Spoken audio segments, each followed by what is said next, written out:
Okay. That's upsetting. I can't believe I killed a baby, or a wiggler. Alright, Branya. I can do it this time. I'm sorry. Thanks, but no thanks. I'll heal on my own just fine. Oh well, if you're sure. I'm worried about you, though. You seem like you need help, and I wish I could help you more. If I can't take care of someone, I'm not sure how we can ever truly be friends. You try to cheer her up, pointing out that friendship is a two-way street after all. She doesn't have to concern herself with your mutilated frame. How can you help her instead?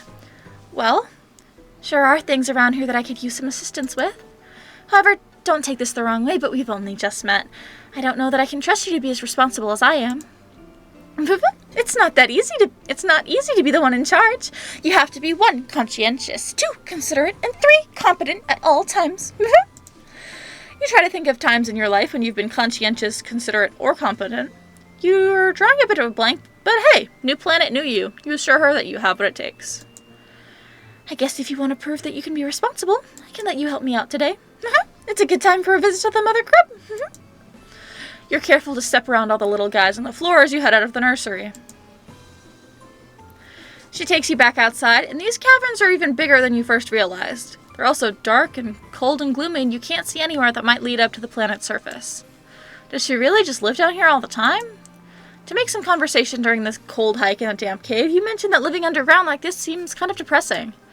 You realize too late that this wasn't very tactful, but she doesn't get angry at your conversational gambit of insulting her home. Oh no, it's very peaceful down here. Well, in comparison to anywhere else. I quite enjoy it.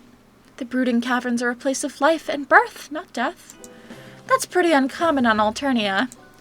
You're still not sure what she means by brooding caverns, but you guess it has something to do with the wigglers in her nursery. Before you can ask, you reach the top of a ridge and you get a new, wider view of the rest of the cavern. It's enormous, probably the size of a small city. All over the cave floor, you see more wigglers crawling everywhere. Cocoons line the cave walls and the larger stalactites, with some young trolls crawling out of them. Walking, flying, crawling among the wigglers and young trolls are a variety of white monsters of all kinds of shapes and sizes. In the center of the cavern, you don't even know how to describe it. It looks like a huge, many-legged queen bug of some kind with a goat-shaped skull and horns coming out of her head. Her bulbous sphincter ripples as she lays a continuous stream of hundreds of eggs from which you assume the gray wigglers will hatch. And marching through all of this, you see several hulking bipedal creatures, each carrying 2 buckets either to or away from the mother grub. They looked armed, and they move like regimented troops, soldiers or some kind. You are instinctively terrified of them. This is where the magic happens, and by that I mean the continuation of our species. Jade bloods like myself are entrusted with looking after this process, which is of course a very special job. The Imperial drones carry filial buckets of genetic material to the mother grub for her slurry.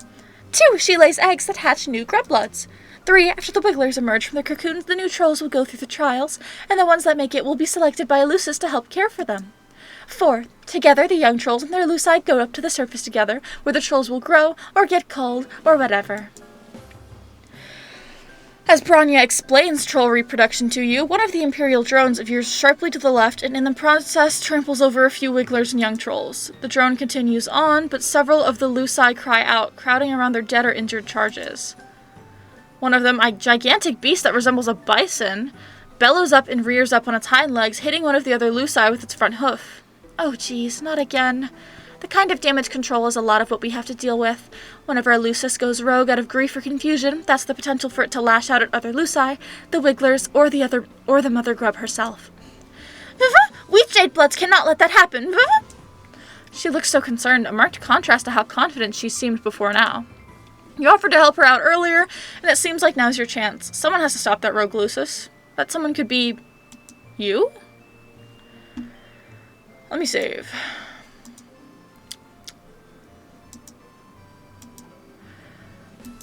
Oh, got it. Fight the monster. Save the day. You've got this. The bison Lucis seems to be causing quite a ruckus. Other Lucii have now gotten riled up too, with some of them trying to gather wrigglers to keep them out of harm's way, and others just getting hyped to thrash. It seemed like it could turn into a monster stampede, and they're close to the mother grub's big, soft, vulnerable abdomen. Not great. Fighting a monster single-handed seems like a daunting first step in friendship, but you did tell her you could be responsible. You square your shoulders and tell Bronya that she has nothing to worry about. You're gonna stop that Lucis, calm down all the other Luci, and protect the mother grub, all without breaking a sweat and hopefully without breaking any more bones either. Whoa there. I was going to suggest that I go after while you stay here. You seem kind of weak and fragile, even apart from your injuries, I mean. I don't want you to get hurt worse, and I'm not sure I trust anyone other than myself to take the lead on this. That wasn't quite the reaction you were hoping for. Normally you would be all about sitting back and letting her protect you because, well, protective and responsible is a good look on her. But desperate times call for desperate measures, and you don't know how else you're going to prove yourself worthy to be her friend. You do your best to protect an air of confidence, or at least competence. You assure her that there's no sweat for you. You take down raging bison back on your home planet all the time. You're known for it, actually. Well, if you say that this isn't your first undulate rope and gallop exhibition, I'll believe you. I'll hang back to let you give it a shot. But if it gets too overwhelming in there, I'm right here. 1. Caring for the mother grub is my responsibility as a jade blood. 2. I'd never abandon a friend to deal with a mess on their own, if we end up being friends, that is. Oh, hell yes! Now you have a reason to hope. You approach the rampaging bison with caution. Do all bison have horns like this? Maybe they do. You're no bison expert, but you're pretty sure they don't all have teeth that nasty. Bison on Earth mostly eat grass, don't they? This guy doesn't look like an herbivore. First, you try to calm the Lucis down by talking to it, but your soothing words have no effect. In fact, you may have made it even angrier by suggesting that it pause and take some deep breaths in reaction to its trampled charge. You're not even sure it can understand human speech, come to think of it. You circle around it wishing that you had some kind of lasso or something. Maybe you can herd it away from Mother Grub. You look around to see if any of these other Luci look vaguely like Earth Shepherd dogs, but no dice. You hesitate too long, and the Lucis turns away, its furious eyes falling on the Mother Grub. It stamps its hooves, snorts air out of its nostrils, and screams in a way that sounds a lot more hellish than you imagine normal bison are capable of. It's obviously about to charge, and you can only think of one thing to do. In desperation, you leap forward and tackle it football style, doing everything you can with your flimsy human body to drag it to the side. It half works. You plow into the Lucis and stop it in its tracks when it topples over into a nest of wigglers, taking you down with it. Wigglers and young trolls go bouncing everywhere, squealing in distress, and their Luci descend upon you in rage. Everything is chaos for a while. You're trapped beneath the bison Lucis, which is very worrying for all your body parts, and you think you might feel something important rupturing inside you. But hey, on the bright side, this crushing mass is protecting you from all the other pissed-off Luci trying to attack you. Just as your whole breathing situation is starting to get dicey, you hear a commotion and what sounds like possibly the trouncing of some of the smaller Luci that were trying to get to you. The crowd of beasts around you scatters, and you hear her. Oof, I'm having a hard time getting this thing off of you, and he's still very angry. He keeps trying to kick me. Where's a bronze blood when you need one? You don't know what that means, but you're very grateful she's here to help you. You try to communicate this, but it comes out garbled from all the blood in your mouth. Maybe don't try to speak, or move, or help. You experience a sinking feeling that could be related to your diminishing odds of impressing Bronya and becoming her friend, or it could be the compression of all of your internal organs. Either way, it's tough to feel optimistic right now. But before you can give in to complete despair, you hear other voices. Your view is blocked by the mass of bison flesh on top of you, but could it be? Are these other people here to save you? Finally, I was wondering where you all had gotten off to. Let's all work together, girls. You. 1. You 2 grab his horns to keep the head still and keep it from biting anyone. 2. The rest of you come around with me to its backside so we can push it without getting kicked. You hear some grunting and muttering, and the bison starts making noises that sound more confused and less furious.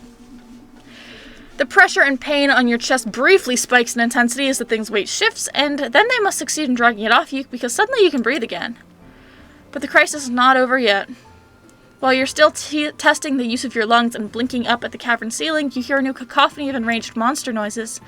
Uh-oh, the other Luci are still agitated. Get down there and try to calm them down. Protect the mother grub. You try to lift yourself to see what's going on, but putting any weight on your arms make you feel like maybe all your bones get turned to confetti. Painful confetti.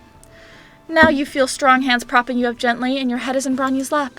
You try to focus more on how this is a nice place for your head to be on, and less on the pain.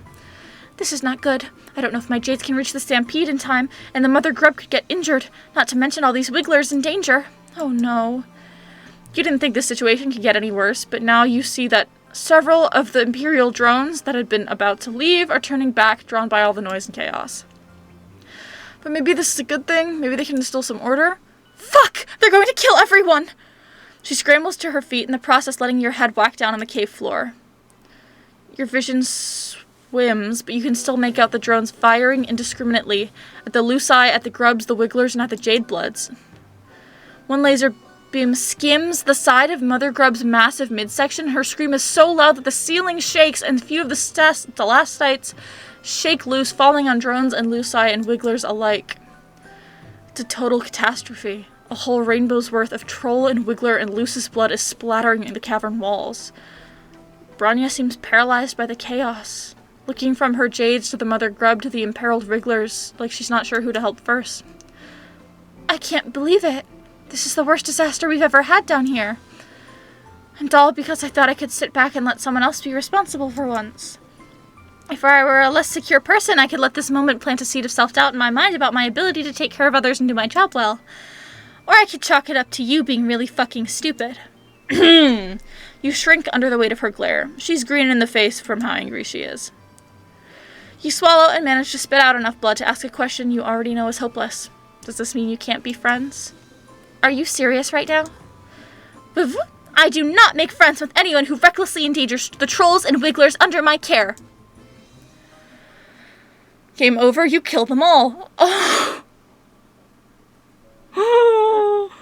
That's not good.